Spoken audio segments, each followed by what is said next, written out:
I'm ready if you guys are. Ready for what? To eat more Cheez-Its? I'm ready to eat more Cheez-Its. I think we can jump right into recording the podcast. Oh, fine. No Cheez-Its. Okay.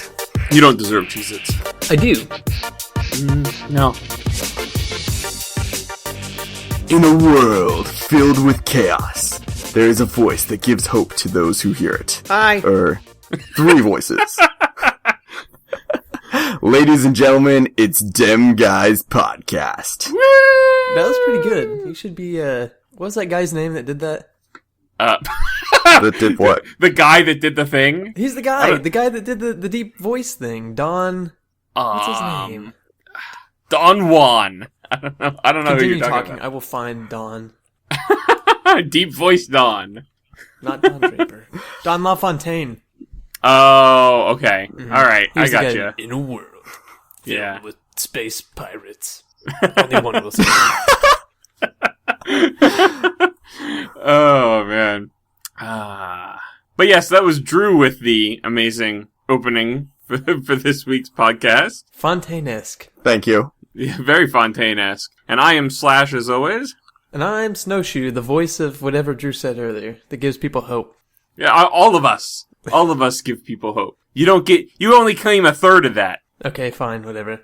As long as I get my share. But I don't see any profit from it, so. Well, this is true. Yeah.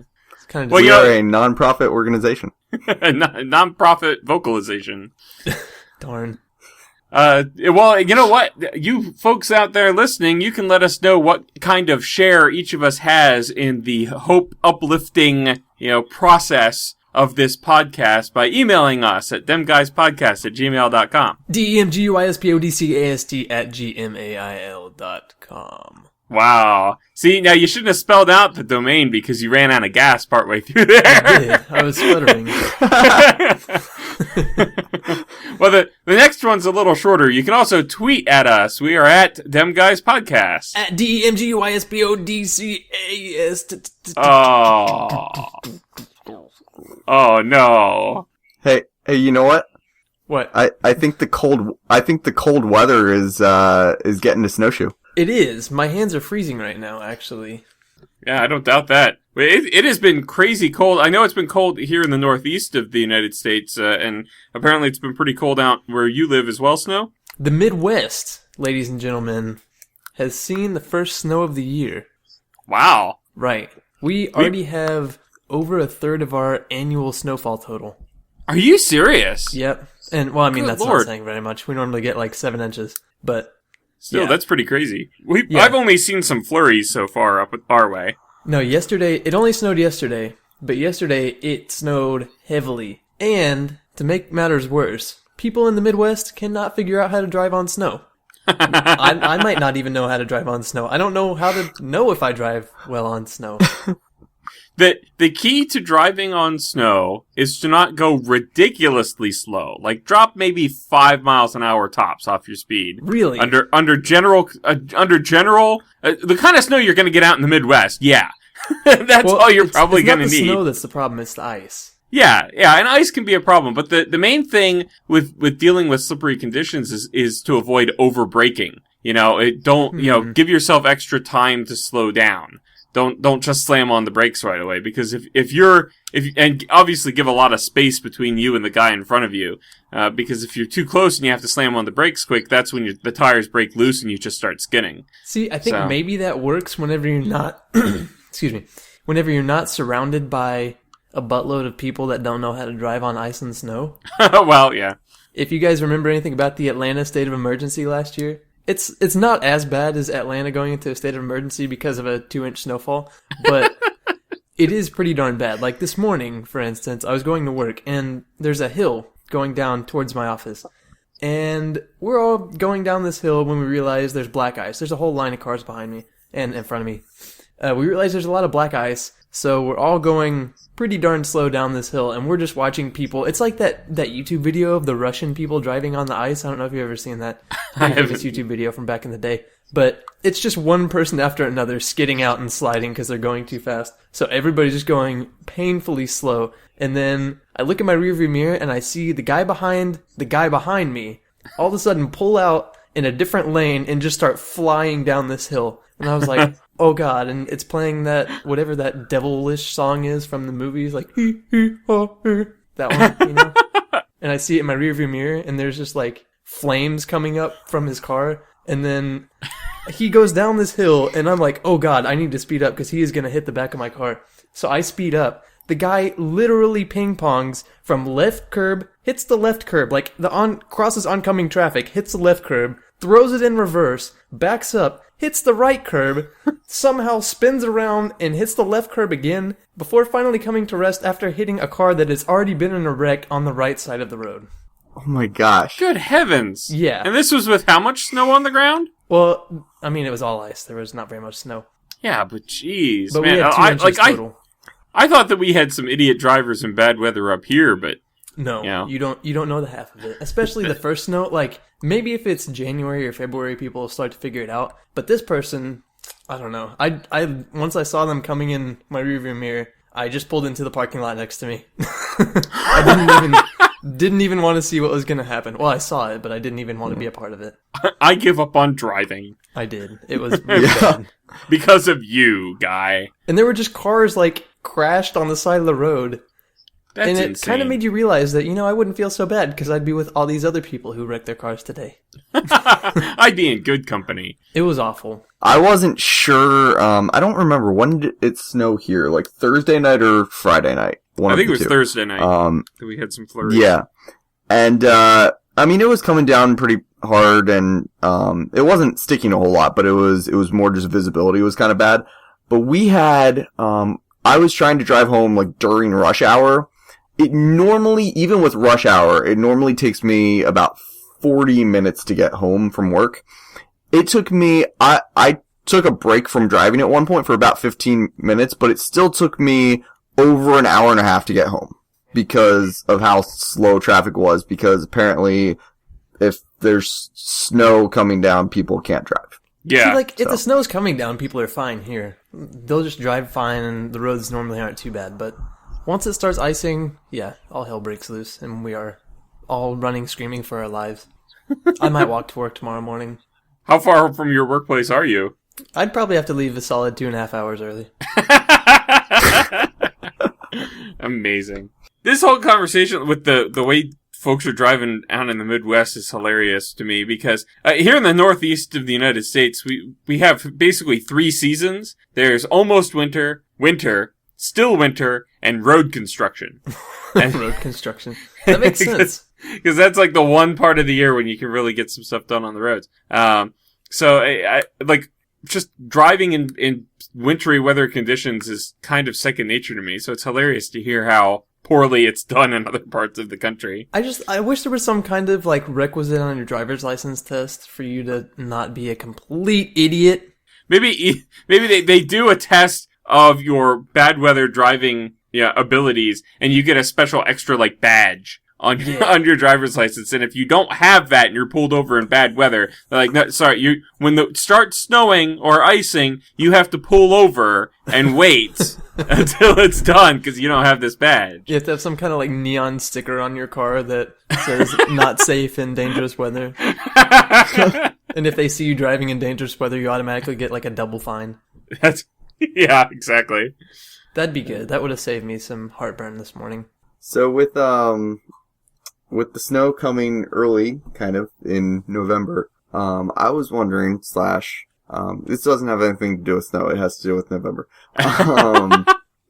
How is your whole No Shave November going? I was expecting some updates on your channel, and haven't seen any yet. Yes, indeed. Well, unfortunately, the whole, like, fundraising aspect of it has kind of fallen through, and I'll explain briefly why. The reason why I haven't ended up posting any kind of fundraising site or anything for it is because, unfortunately, I couldn't find a way to remove my full, like, first, middle, last name from the fundraising site.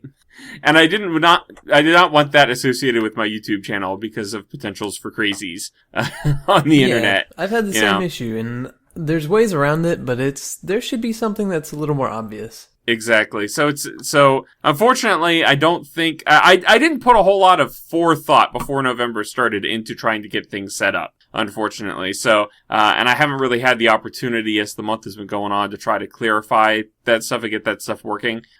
So it's kind of just turned into a thing that I'm doing, and I'm not really putting anything to it this year. I don't think either on the fundraising side or contest wise or anything like that. And I was having a heck of a time with the webcam on my computer. Once upon a time, I was successfully able to embed a webcam in the corner of a video, and it worked fine, and I guess some software has updated since then, and I'm having a heck of a time trying to keep that in sync. The start video, the first video that I, recorded through the webcam saying I'm doing No Shave November, I'm gonna go shave, hey, look, I've shaved, this is me clean shaven, how weird do I look?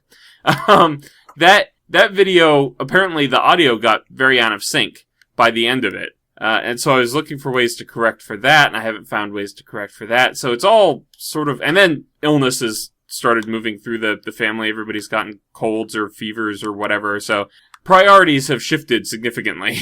And I haven't had time to do anything else. If you still had your beard, or at least if you could grow a beard faster, you could probably protect yourself from the illnesses a little better.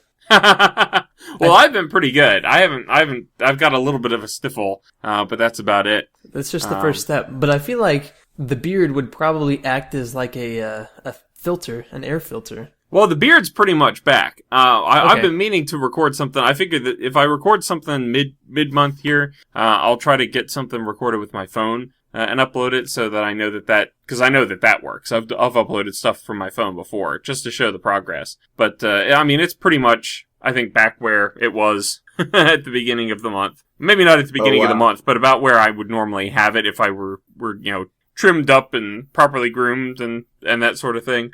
This is about the length I think it usually is when I'm done with it. So yeah, it grows pretty quick. So yeah, I'll try to get a video out on my channel, sometime soon. Maybe this upcoming weekend. I'll try to get something out, and then I'll record something, end of the month or beginning of December or something to show how far it got before I trim it up. Yeah, I haven't been shaving either. I decided not to, and the only really noticeable part about that is I have quite a mustache now, and I mean it's not like an impressive mustache, but it's just like I never had a mustache. He's being very modest, ladies and gentlemen. It grows down to his shoulders.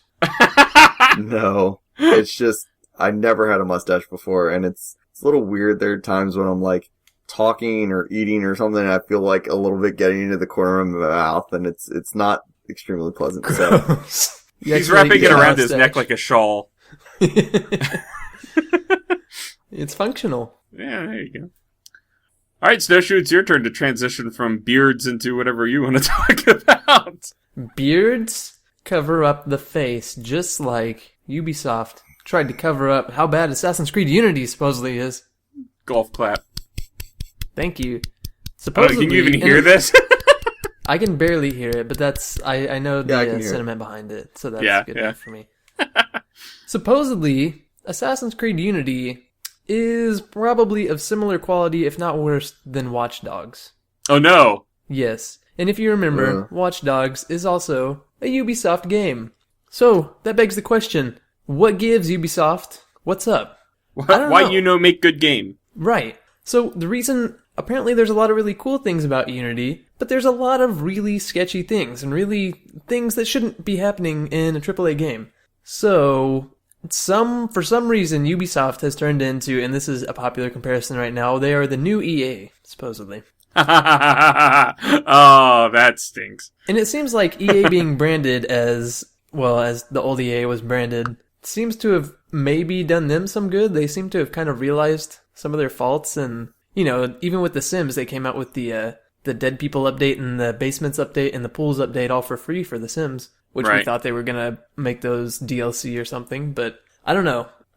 I'm very pessimistic about this, and I mentioned this pre-podcast to these guys, but I may stop at Black Flag depending on how the rest of this plays out. But supposedly, this game is so bad because it has all of these graphical errors. Like, apparently the art and the textures are pretty good at times, the high-res textures, but lots of times it switches to low detail and you get low frames, and it's just really poorly optimized, even on the consoles where it shouldn't be poorly optimized because you know exactly what's in the console, you know exactly how it's going to play. Yeah, it's pretty pathetic. So I just don't know. And okay, to top all that off, that's all well and good. Not really, but I mean, it's there. To top all that off, they've added microtransactions into this game. And Drew, were there microtransactions in, I think there were in Black Flag, right? Do you know? There might have been some multiplayer ones, like you could get stuff early. Right. Well, this or one's like just additional customization stuff that didn't actually really affect the gameplay. right. If I remember correctly. See, this one is different though. This one, I mean, it affects the gameplay in that you can use the microtransactions to buy basically in-game currency, which you can use to quote-unquote hack your weapons. First of all, I have an issue with the word hack, okay? Second of all, you can purchase up to $65 at a time of in-game currency. That is not very micro. Yeah, I agree. What are you going to do with 65? So you buy a game for $70, and then you go and you spend $65 on in-game currency, not to mention the DLC that could possibly come out? I don't know. That's pretty ridiculous. There's a right way to do microtransactions and there is a wrong way, and that is thoroughly the wrong way. Clearly, I mean, the good news is that I really don't have a problem with, if I'm going to play a game, I don't really care to purchase upgrades to my weapons, but supposedly it would take you forever to actually achieve these weapons. But it's not really something I don't know, I'm not really drawn in by microtransactions, I'm just completely put off by the scumminess of them. Right. But same. Yeah, so I think we all kind of have the same feelings on those, but just the fact that they're in the game, and it's a brand new game, and everybody was at least, I mean, after Rogue, I guess it wasn't as good as Black Flag. People thought it kind of turned a corner at Black Flag, and Assassin's Creed was going to start going up after 3 was so bad, and then Rogue was not very good, supposedly, and then Unity just seems to be a complete and utter poop storm, if you will. That, I don't know where this franchise is going, and I am thinking about quitting it, which is really sad to me. You hear that, Ubisoft? You better fix things, or Snowshoe's gonna stop playing your game. That'll set them straight. I feel the same way about Assassin's Creed as I do with pretty much any long-run video game series. There is a certain point where, like, they're gonna run out, and they're gonna be struggling to find new things to do, and it's just the games aren't going to feel very good anymore. And Ubisoft did that with Assassin's Creed, I think. I was actually shocked that Black Flag was as good as it was because I thought they had already been going downhill really sharply. I think that that definitely happened with Call of Duty, definitely a long time ago. Even Halo, like, honestly, I think Halo 3 was the last, like, really good one. There were some okay parts of, Reach and ODST. I'd never even beat Halo 4. I didn't think it was that good. And, I mean, I agree with you to a certain extent where, like you're saying, there's a right way and wrong way to do things. But the thing is that there's roadmaps for this. Like, you look at what edition of Elder Scrolls is this? Is Skyrim? Is that 4 or 5? This 5. 5. And it's a wildly popular game. You look at Grand Theft Auto. Heck, you even look at Saints Row. Okay, Saints Row is the most ridiculous game, but they seem to have figured out their market and seem to have figured out what people like and what keeps people coming back for the game, and then saying that the game is good on top of that. But what really kills me is just this corporate notion that these big video game companies just need to make money off of the people who don't really care. And that's the annoying part. Yeah. The problem is people still buy their games anyway. I know. Those are the people that don't care. Like, that's what I'm saying. I'm not doing it like I'm not thinking about not buying the rest of these games for a, like, strike on Ubisoft. I'm thinking about not buying them because they suck. I mean, I saw how much Watch Dogs sucked, and I don't want to spend another $60, $70 on that. Yeah. So, I don't know. If you guys are also interested in going on a Ubisoft strike, feel free. But, the thing on top of this, I'm just going to get started on this little tangent. Time tweet by somebody there. That was good. Apparently, I should not go on this tangent, but I'm going to anyway after I throw my phone at the wall. So, my tangent. You guys know we've talked about game embargoes before, where reviewers are not allowed to publish their review until a certain date as determined by the developer. Well, Ubisoft, in this case, set the embargo date after the release date. You see how shady that is? Yeah. Apparently it's been done before, but, I mean, seriously, like, I can't even, if I want to buy the game, one of the exciting things about buying a game is seeing if you can buy it on opening day. Well, I want to be able to at least see reviews on that game before I go out and, I don't know, if I want to go buy it at midnight or something because I'm so hyped about it. But that's so scummy to make the embargo date. So people are basically live streaming and uploading gameplay videos of this game because they purchased it and they don't have a review copy. And the reviewers have their videos ready to go and they're not even allowed to release them yet. Yeah. It's dumb. Mm-hmm. But anyway, that's kind of enough Ubisoft hate. I wanted to kind of branch that into another discussion, though, about Assassin's Creed, kind of like you were talking about, Drew, how you think it's getting stale. And I think one of the things that's making it stale, and, I mean, heck, even Watch Dogs felt kind of stale, even though it was the first game, is... Yeah, but it felt very similar to Assassin's Creed as well. Right. So. And that kind of goes into this discussion topic of side quests, okay? Because I think Grand Theft Auto, from the gameplay videos I've seen, has done a good job with side quests. Whereas Ubisoft seems to do these side quests that are all very similar, like go collect this, basically just drive to this point and then talk to this person type things, or get in a race, or I don't know, all these very similar things. And supposedly that is because they don't want to spend the time creating the new code to develop all these new side quests, or spend the money on getting new voice acting for these side quests. But really, side quests should be something that impacts the game directly instead of just a completionist thing. I don't know. Yeah. I completely agree with you. But I think that's one of the things that's making these games stale. And we'll see. I'm not a huge Far Cry fan, but a lot of people are hyped or cautiously optimistic or pessimistic. One way or another, Far Cry 4 is about to come out, and people are anticipating it, we'll see. And it's going to be kind of an indictment of Ubisoft completely if they manage to screw that up. Is Far Cry really Ubisoft? Yeah, it is. Oh, okay. I didn't know that. Sure enough.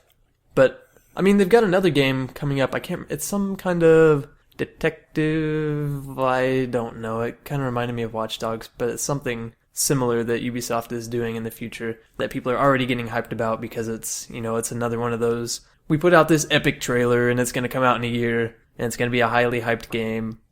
It's just a cycle. I don't know. Yeah. Gaming's in a bad place right now, I think. You know, a game that actually does a good job with microtransactions is Smite. In my opinion. In what manner? Because, well, I mean, it's a free-to-play game, so you don't, you can just play it, and then, for the most part, the microtransactions are, they don't affect gameplay at all. Basically, the main purchase that you can make that really would actually affect it, it's basically like saying, I like the game enough that I actually would pay for it, is the, $30 to $40 purchase that unlocks all of the gods to be playable. But even with the free-to-play version, you eventually, if you just keep playing it, you eventually will have access to it because they have a rotating system where you have 5 that you can always play as and then 5 that rotate out each week. So, yeah, I think it's a really good system. But, I can understand that, but one of the things that turns me off to that is that, I'm not a huge, oh, don't kill me. What's the name of that type of genre? MOBA? MOBA, thank you. I don't know why I couldn't come up with that. I'm not a huge MOBA player, but, sometimes I do want to get into those games. I'm always going to be a beginner. I'm never going to be an experienced MOBA-er, but I kind of want to get used to a character, and then maybe I want to take a week off and come back, but then I can't play that character anymore. Well, but that's where kind of, like I said, it is free to play, but it's almost slightly like a demo that you can play unlimited. Yeah. And then you can choose to buy the game, and that's what I did, and I'm extremely happy with it. Yeah. They get a ton of slack for it being free to play. Yeah. The reason we're bringing up Smite is, I know we used to talk about it a lot and then kind of fade away. I really want to get back into it, especially now that I'm kind of losing interest in Minecraft. I've been seeing some stuff that makes me want to get back into it. And, I'm planning on starting a new character to really learn, from the beginning the way a MOBA is actually supposed to be played. And so I'm trying to get some people together who will do that with me, both new players to Smite and some people who have been playing for a while who will just restart. And I want to do that. But I actually have an idea, which I don't know if anyone's going to respond, but I was thinking it might be fun if we asked the listeners to name my new Smite account. Because my current one is Drusen of the 43. I don't know if you should trust them. Well, I was thinking it might be fun if people could submit stuff, and we'll go with, as long as there's nothing super inappropriate, we'll go with whichever one that I like the best. But I was just thinking, I'd like to have Drew in there somewhere, but other than that, feel free to go wild with it. Interesting. So that's my... And how would one submit these names? Well, you could submit them to the demguy's email or Twitter, which we said earlier and should be on the screen. And you could also tweet them to my personal Twitter, which is at Drusen of the 43. Boo, self-promotion! Or you can even just comment below. Spell it. Yeah, or you can comment on the video. There are a myriad of ways to get in touch with Drew. Yes. Carrier pigeon. There. What? Carrier pigeon. Smoke signals. How do you communicate by smoke signals? Is there a way to like tell somebody a word with a smoke signal? I believe so. Yeah, I think it's kind of like a visual Morse code. How do you stop the smoke? Yeah, okay, so you've got smoke coming off of your over it. fire. Yeah, you throw a blanket over it and you're pulling the blanket on and off to create gaps in the Okay. smoke stream. Huh. All right, we'll try it. We'll try it in the next episode. We'll try some. If the three of us ever get together in one place in real life, that is what we need to do. We need to build a fire and attempt to send a smoke signal, and videotape us, setting the forest on fire or something. Forest on fire. By accident. And tonight on News at 9, 3 kids set a forest on fire trying to use smoke signals. I'm sure they will definitely call Slash a kid. I know, I didn't know what to say. I don't refer to myself as a man, which is weird to say out loud, isn't it? Never mind. A little bit, yeah. Said That's that. kind of strange. I think we're not going to go into that too deeply. But what we will get into is some other aspects of you guys' personalities, perhaps. I've got a game here that I've been wanting to play for a little while. With you guys, and also with everybody listening. I want you guys to play as well, because... Truth or dare. Truth or dare. Truth or dare. This is a fun way to sort of, just sort of get to know people, or it's not exactly scientific, but it's fun. It's a fun little, visualization exercise, that's supposed to be able to tell you quite a bit about yourself and about the people that you're playing with. And so here's the way this is going to work. For Drew and Snow, I want you guys to pull up Notepad or something that you can type your answers in, Okay. just so that you can reference as we go on. Don't mind the clacking of my keyboard then. That's perfectly all right. And then for those of you who are listening to the podcast, I would like you to start a new comment under the video and just answer the questions as they come. And once we've gotten to the end of all of the questions, just post that comment. It'll look like basic nonsense because there won't be any context with it.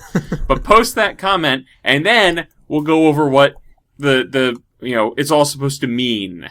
Okay, So- do we have to close our eyes? No, you don't have to. Well, you if it helps you to Well, I'm just wondering, visualize. maybe our listeners were driving. Well, that's true. Well, if they're driving, they're probably not able to post comments on the video anyway. So Well, maybe you should get some kind of app that lets you dictate to your phone and then copy and paste that into the comments section. Drivers, you irresponsible commenters. there you go. Snow, it sounded like you were about to promote an app.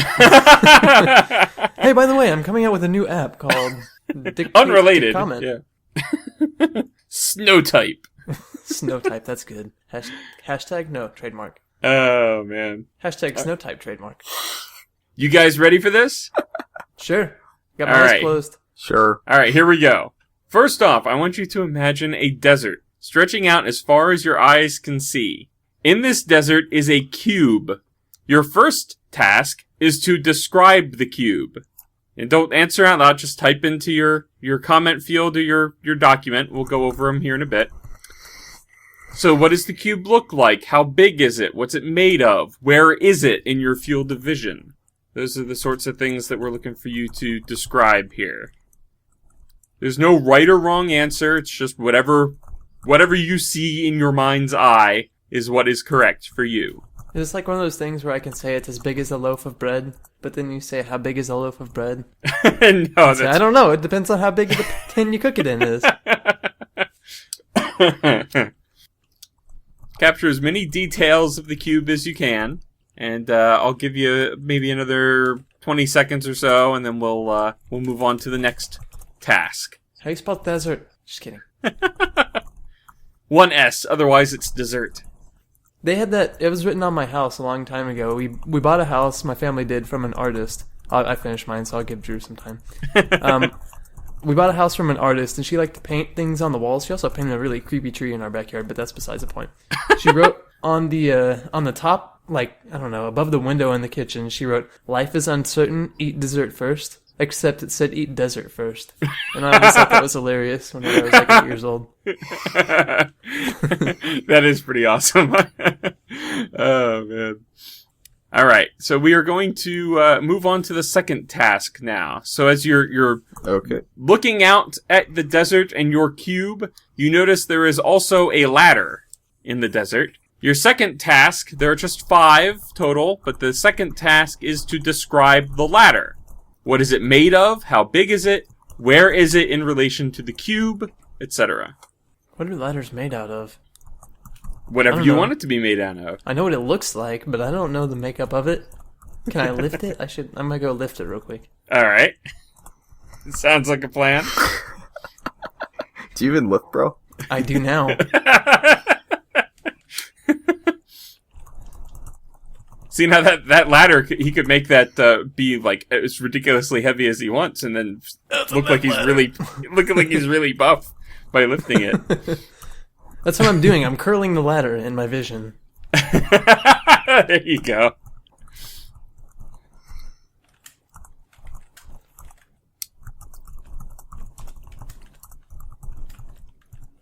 Give you just a little bit more time here to finish up. Hope you're all typing along there in the listenership. It is worth your time, I promise you. Do we provide keyboards on the listenership? Well, it's BYOKB. Oh, sorry guys. All right, so You spell keyboard as 2 words?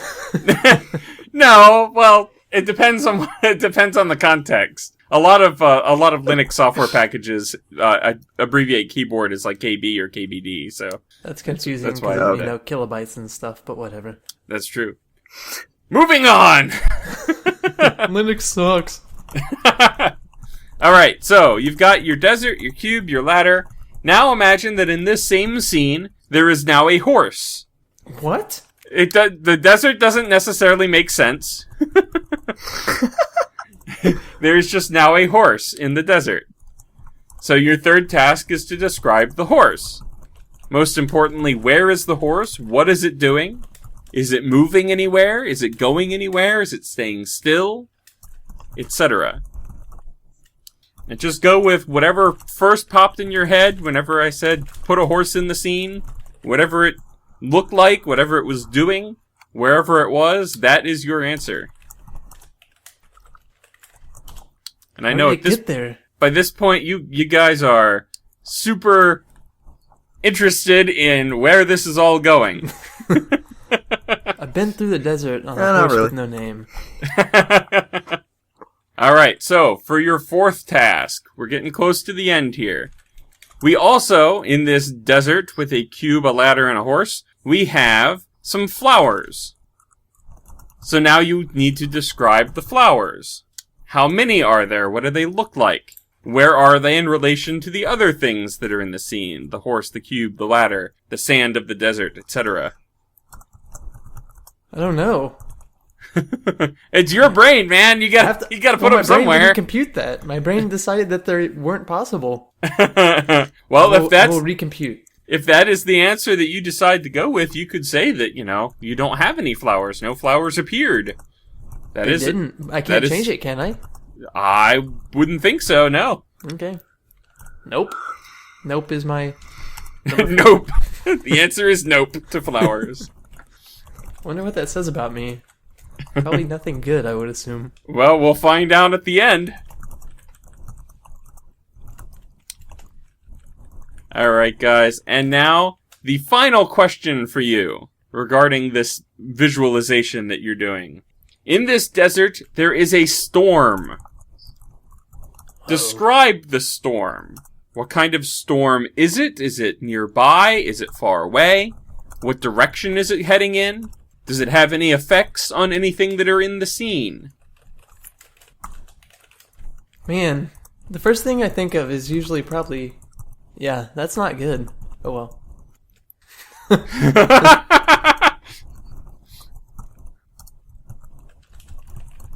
So, those of you there on the listenership, if you need more time to answer any of these questions, you can rewind, fast forward, etc. And this is the point where you want to pause until you are done, because in a moment we are going to analyze your answer. So as soon as you're done, out there on the listenership, click post on your comment so that you have it right there in front of you, and then we'll go over it. So, here we go. First of all, we're going to start with Drew. And we're going to have Drew describe the cube. Okay.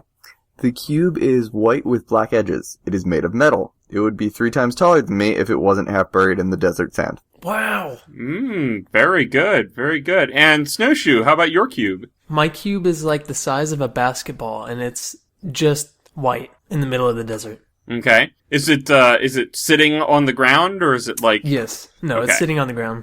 Okay. All right, the cube is yourself. Oh, no. The size is ostensibly your ego. Oh, snap. A large cube means you're pretty sure of yourself. A small cube, less so. So Drew doesn't have any confidence issues, apparently. We all know that. We've played. I would argue with that, but okay. The vertical placement of the cube is how grounded you are. So Ooh. Snow's is resting on the earth, which means you're pretty down to earth. Drew, yours is dug down in, so you're mean? like really down to earth, I guess. He's so down to earth, his ego is inflated. And then the cube's material is to convey how open you are.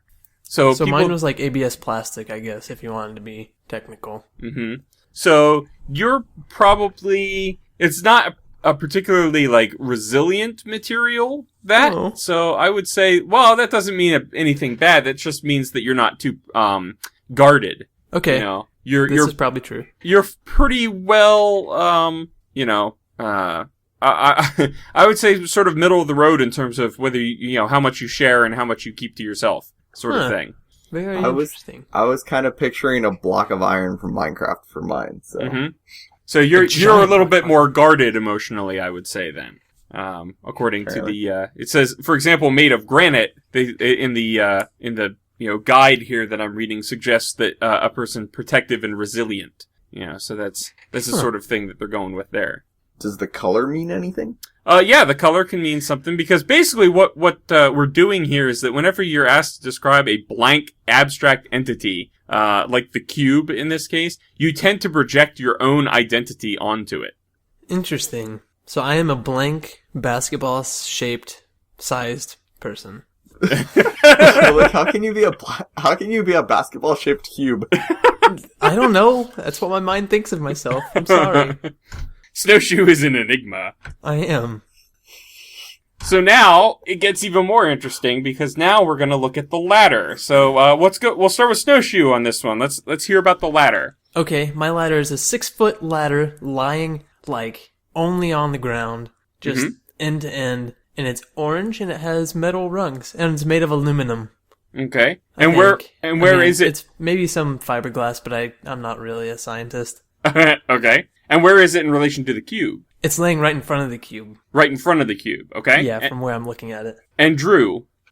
My ladder is leaning against the left side of the cube. It's a typical silver-colored metal ladder. I don't know what typical metal ladders are That's made what out mine of. Probably is. aluminum. Typical metal ladder. Yeah. And I realize there are a couple of different types of ladders, but this is one of those ones that it's like, it kind of slides together to make it shorter and easier to carry, and it's like halfway extended. Interesting. How tall is it? Well, it's leaning against the side of the cube and it reaches the top, so. So, like, what? Oh, you're making me I do don't math know, now, like- because the cube is 3 times your height, but half of it is on the ground. So it's like 9 feet, we'll say. So the ladder is about 9 feet, yeah. Yeah. All right, so That's here's shorter than I was picturing, but okay. here's here's the bombshell. The ladder represents your friends. Oh, my friends, I'm so sorry. I didn't mean to let you lay on the ground. My friends are leaning on me? It says if your friends are leaning on the cube, your friends depend on you and are close to you. No. So there's a couple of issues here that you can sort of look through and kind of be like, what does this mean to you? If the ladder is your friends, what does it mean? Based on its position and orientation and whatnot. I was gonna say, Snow, your friends are laying on the ground in front of you. They are. Did you kill your friends? Maybe they're just so bored of me, they just want to, like, die. Well, it's entirely possible that with the ladder laying close to the cube, but between your perspective and it Right. could indicate that you're close to your friends, but you put them ahead of you. Oh, very good. Look at me. I'm fantastic. So The cube just got a little bigger. All right, so now we're going to look at the horse. So let's go to Drew's interpretation of the horse first. What was your description? Okay. The horse is a white, majestic stallion. It is standing on the sand... So, I know where this is going. Continue. It is standing on the sand dune to the right side of the cube, about 20 feet from it. Its mane is blowing in the wind. So he's got this, like, godlike horse. Okay. I can't wait. All right, Snowshoe, let's hear it. My horse is a brown horse with black hair standing on its legs in between the rungs of the ladder. It looks kind of dumb. No, that is actually very interesting. Okay. That is very interesting to me. Can I ask a personal question, Snowshoe? I don't know. I mean, I'm sure you can. Whether you get an answer or not is different. Go ahead. I'm curious. You have a girlfriend, correct? Oh, no. Yes. Were you guys friends for a while before you started dating? No. No? You No. consider her a good friend, though? Of course. Right. Well, because the horse represents your dream partner. Okay. So that's good. In the context of snowshoes, the fact that the horse wait. is standing among the ladder is a very good sign, because that would be, you want someone that's close to you as a friend and close to your friends as well. But I literally wrote down, there's a quote that says, "It looks kinda dumb." That's probably not good. Well, you No, I was gonna ask him, like, does your girlfriend listen to the podcast? No, she doesn't. Thank God. I would be in the doghouse. But Well, you she see, doesn't look as dumb as this horse does. it makes sense to me. That still implies she looks dumb. I didn't say that, okay? Jeez. Oh man, we got to track down his girlfriend at some point. That was creepy.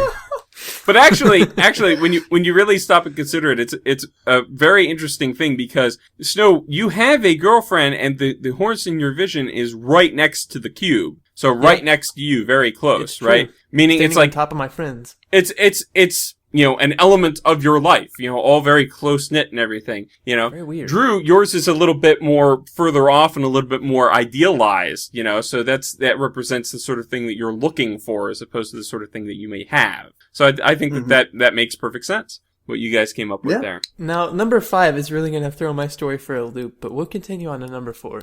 This is actually very interesting. This next one. I like this whole thing. This is fun. It's I very, already very know my cool. answer to this one. So we already know Snowshoe has no flowers at all in his desert. No. So we'll go to Drew and talk about the flowers in his desert. There's a single grouping of small blue flowers in front of the cube, but close enough to the cube to be touching it. Okay, small group of flowers. Okay. So Blue flowers, if that matters. what's that? Blue flowers. Blue flowers. It depends. Flowers. It depends on what meaning you would attach to the color blue here, because the flowers represent children. Okay. So the number of flowers relates to how many you imagine having. At least I didn't imagine dead flowers. That's true, and that can happen in these arrangements. Yeah, where it's people that are like very much against kids may end up having that sort of vision. But yeah, I think that's a very interesting thing. It says the color and the vitality of the flowers can speak to the children's health and presumed prosperity. The placement in relation to the cube can reveal interesting relations. The person says, I met one woman whose horse was eating their flowers.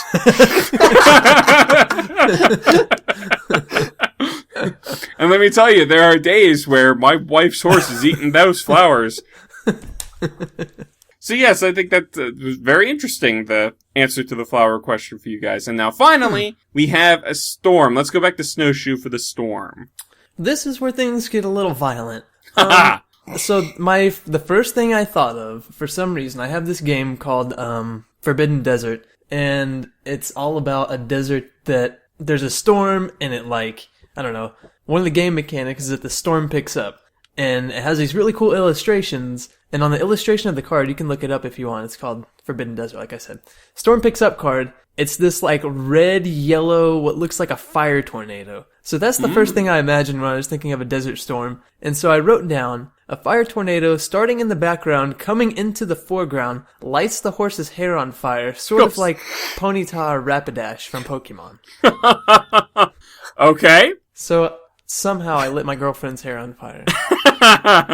All right. Very interesting. Very interesting. And Drew, let's hear about your storm. There's a sandstorm in the distance, behind and to the left of the cube. It appears to be moving towards me.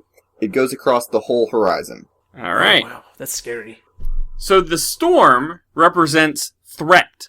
Uh-oh. This speaks to the current state of the person, how they perceive risk in their life. Huh. So it suggests with snows that whatever turmoil is in your life, it has a negative impact on your girlfriend. Oh gosh. Interesting. She's gonna light her hair on fire. Sometimes she does leave her straightener on whenever you leave the house, so I'll probably keep an eye on There you go. that. And it, in the drier, wintry weather, you're gonna have some issues there. Spontaneous combustion of the hair. Oh gosh. I'm going to put sticky notes everywhere now to make me remember things. Like turn off the hair straightener, turn off the curling iron, make sure you lock the door, there's a fire tornado coming. So yeah, I thought this was a very fun activity when my wife and I went through this. She went through it on her own, and then found it very interesting, and so she had me go through it, and we compared answers. And what was very interesting, I don't remember all the details now, but I remember how very much in sync our two answers were. That we were sort of coming up with, in terms of the stuff that related to both of us, we were both envisioning the same sorts of things in the scene, and so that was a lot of fun to consider. How long have you guys been together total? We have been married. It's 8 years this past August. And how long did you date before that? Were you friends? Yeah, we were friends for a while. We started. Well, we were met September 2002, I guess, and we started dating January 2003. Huh. So we knew each other for a few months before we really started dating. And then we dated for quite a while. You basically have one brain now. Pretty much, yeah. Single thought process. We've always been pretty well in sync, and it was cool to see that represented in this game as well. Weird. So, I mean, it's definitely not like a science or anything. It's just a fun little game, but it's interesting how much of it does seem to to ring true when people go over that. So I hope you guys enjoyed it. I hope you guys out on the listenership enjoyed the exercise, and you'll have to let us know in the comments how accurate you feel that your scene was and what you thought of the entire experience. Hey Slash, when your wife was describing you, were you a dumb-looking horse or a majestic horse? I think I honestly don't recall. I wasn't dumb looking. I could tell you that right now. Although now that you say that, though, I do seem to recall that my version of her, the horse version of her, was like wandering off. like it wasn't paying any attention to what was going on, which is very much my wife. So she got a big chuckle out of that. Interesting. If I'm remembering that one right. So yeah, to add some continuity to a next podcast in this one, I will ask my girlfriend the same stuff and have her give her answers and see if any of it is. It's probably going to be hilarious. Yeah, I look forward to that. You'll have to share next episode. I will. Yeah, I definitely want to ask some of my friends. It's a fun activity, and I'll send you guys the link to the quote unquote answer key, the interpretation thing, if you need it. It's not too hard to remember what the 5 elements are once you've gone through it once, but Right. It can help a little bit to go off the guide as well. I have a feeling she's going to have a fire tornado issue also, but we'll see. Yeah, We really Could like be. that game. as as close together as the horse and cube were in your scene, I wouldn't be surprised if a lot of her stuff are similar to yours as well. I think you need to watch out for the count of the flowers, though. That's true. That's the thing you need to look at. Anyway, that's for another podcast. I guess that's going to do it for this episode of the podcast.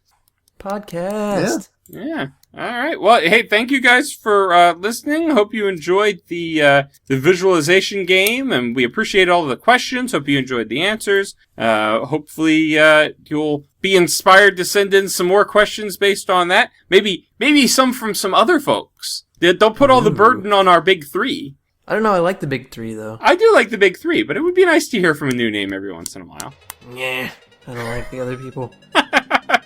Our Snowshoe has decreed our listenership to be 3 people. Alright, well, have a good one, everybody, and we will see you next time.